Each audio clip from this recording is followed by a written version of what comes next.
Bonjour et bienvenue dans ce nouvel épisode de MySuite Podcast. Je suis Kim de MySuite Discoveries et je suis ravie de vous retrouver dans l'épisode d'aujourd'hui pour vous parler du lancement de MySuite Photo Challenge et vous donner tous mes conseils ainsi que ceux de mon invitée Valérie de Woods Photo Studio pour réaliser un diptyque de folie.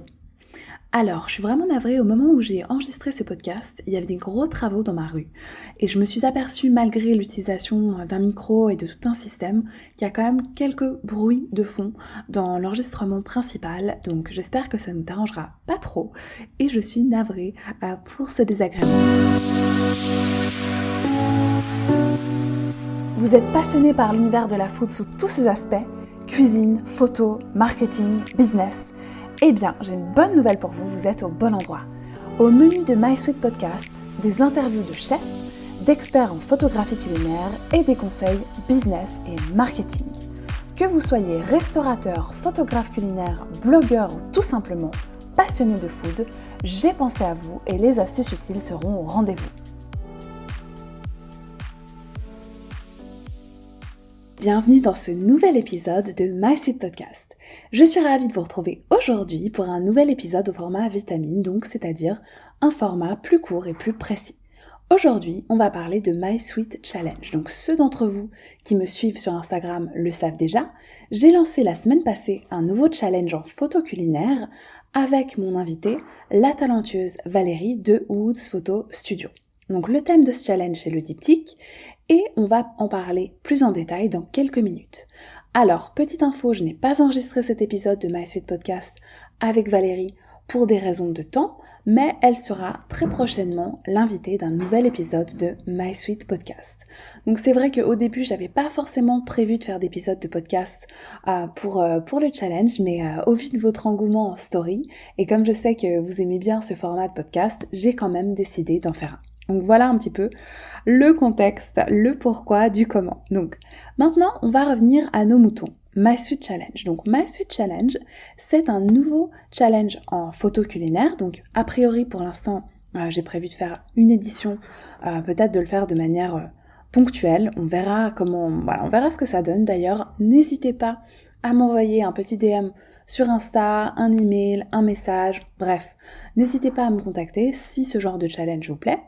Comme ça me permettra de le savoir et potentiellement d'organiser à nouveau d'autres challenges dans le futur. Donc le but vraiment de ce challenge, c'est que c'est un challenge ouvert à tout le monde. Peu importe votre parcours en photo culinaire, que vous ayez un appareil photo ou seulement un smartphone. C'est vrai que sur Instagram, on m'a dit en DM, je ne sais pas si je suis à la hauteur, je vais voir si j'ai le niveau, j'ai l'impression que je suis pas légitime, d'autres phrases similaires encore. Donc si toi aussi, cher auditeur ou chère auditrice de ce podcast qui m'écoute, c'est ce que tu es en train de te dire, à l'instant T, je t'arrête tout de suite, d'accord? Donc la vision de ce challenge, c'est vraiment d'évoluer, de t'améliorer dans un environnement 100% bienveillant, et de te comparer avec toi-même, ou même, je sais même pas si on utilise le mot vraiment comparer, mais en gros, de regarder ton évolution, d'être fier de tes progrès, et surtout pas de te comparer avec les autres, de te stresser. Voilà, c'est vraiment pas du tout le but de ce challenge. Ce qu'on veut, Valérie et moi, c'est que tu puisses t'améliorer, devenir encore meilleur en photo culinaire et surtout avoir du plaisir. Donc, pour te motiver et te montrer que vraiment tout le monde a ses chances, j'ai prévu 2 cadeaux spéciaux pour toi. Donc en fait, tu auras 2 séances de coaching en photo culinaire ou business de 30 minutes online, donc avec moi, qui seront à gagner. Une séance pour le gagnant et une séance pour un autre ou une autre participante tirée au sort. Voilà, donc vraiment pour vous encourager à participer, peu importe votre profil et votre background. Pour toutes les règles de participation détaillées, je t'invite à aller sur mon compte Instagram MySuite Discoveries, donc en un mot, où tu retrouveras un réel et la vidéo du live organisé avec Valérie, qui donc a été mise sous format replay dans une vidéo IGTV. Donc tu as jusqu'au 10 février pour participer, ce qui te laisse suffisamment de temps à disposition, mais attention, ne procrastine pas non plus parce que finalement, le temps passe toujours plus vite que prévu. Alors, pour en revenir au thème, on a choisi le diptyque. Alors, dit comme ça, le diptyque, ça peut être un nom un peu barbare. Déjà, finalement, comment est-ce que ça s'écrit? Alors moi, je vous avoue que j'ai pas trop de problème en orthographe, et pourtant, j'ai toujours eu envie d'écrire diptyque avec Y avant le I, enfin bref. Donc c'est vrai qu'on se dit, oh là là, comment est-ce qu'on écrit ce mot?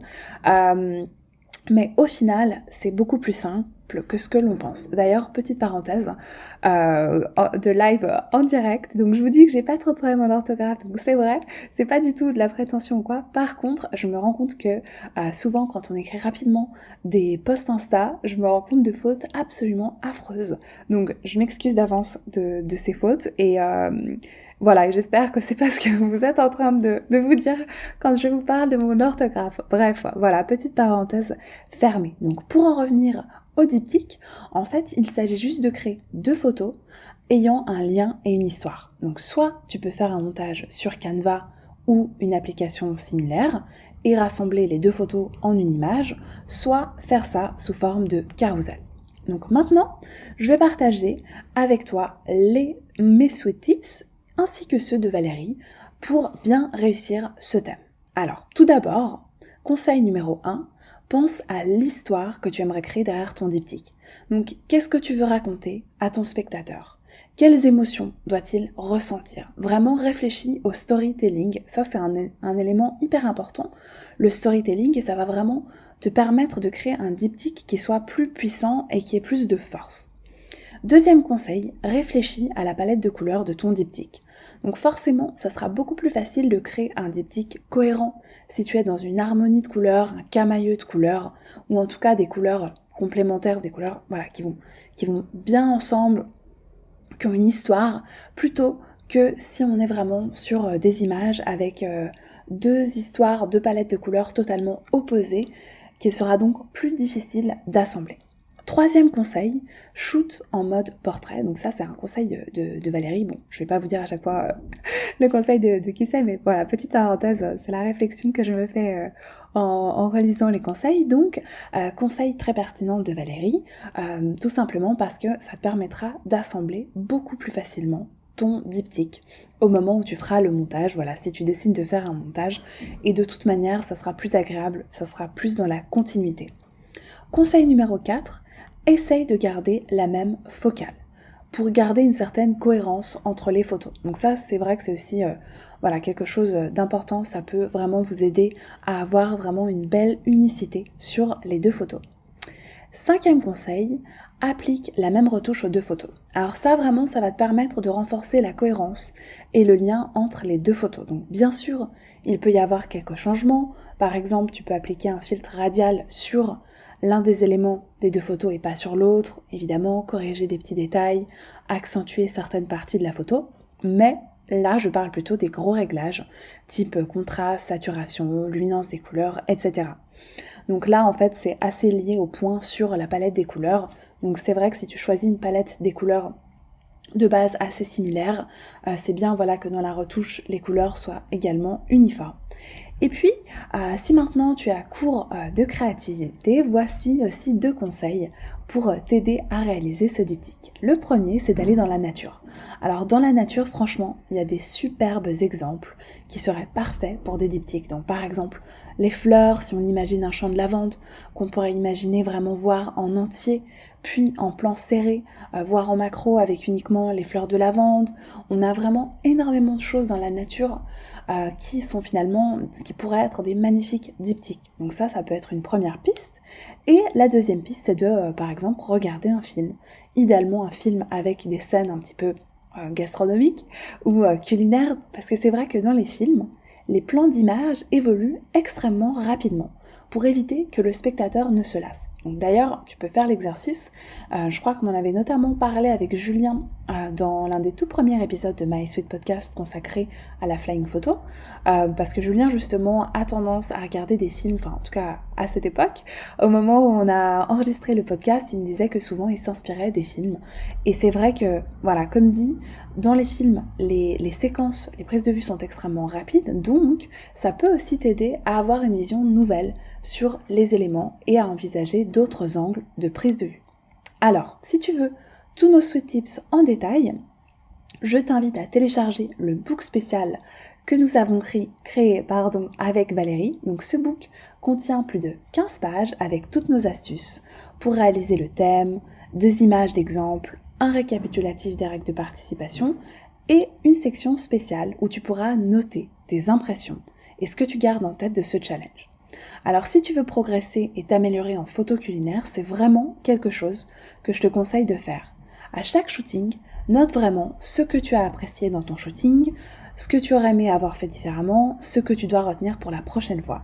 Pourquoi ? Tout simplement parce que ça va te permettre de progresser, d'évoluer constamment sans répéter les mêmes erreurs. Alors, le book est parti dans la newsletter de vendredi passé, mais comme j'ai reçu plusieurs demandes entre-temps de certains d'entre vous qui ont manqué l'inscription, vous aurez exceptionnellement la possibilité de le télécharger sur mon site internet, sur la page consacrée au podcast. Donc j'espère vraiment que ce book et que toutes ces suites ressources vous plaisent et vraiment vont vous donner plein d'idées, plein d'inspiration pour participer à ce Sweet Challenge. En tout cas, on se réjouit déjà de voir toutes vos participations. Et du coup, je vous dis très bon shooting, à très vite. Et bien sûr, je reste à votre disposition durant toute la durée du challenge sur Instagram ou à travers mon site. Si vous avez des questions, des doutes, voilà, Valérie sera aussi heureuse de vous éclairer, j'en suis sûre. Donc, on se réjouit. Sur ce, je vous dis à très vite et à bientôt dans un nouvel épisode.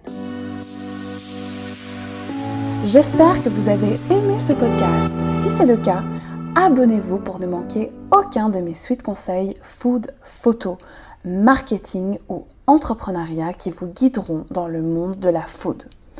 Laissez-moi un 5 étoiles, ça me ferait super plaisir. Et dernière bonne nouvelle, j'ai encore un cadeau pour vous. J'ai réalisé un guide de plus de 45 pages pour créer le feed Instagram de vos rêves, ce qui vous permettra de gagner de nouveaux abonnés et de faire prospérer votre business. Ce guide est gratuit, en tout cas pour l'instant. Pour le trouver, c'est très simple. Il vous suffit de taper sur Google My Sweet Discoveries, guide Instagram. My Sweet Discoveries, en 3 mots, guide Instagram. Ensuite, vous tomberez sur ma page Instagram où vous aurez différents guides gratuits, dont celui-ci. Le lien sera également en note de ce podcast. À très bientôt et sweet journée.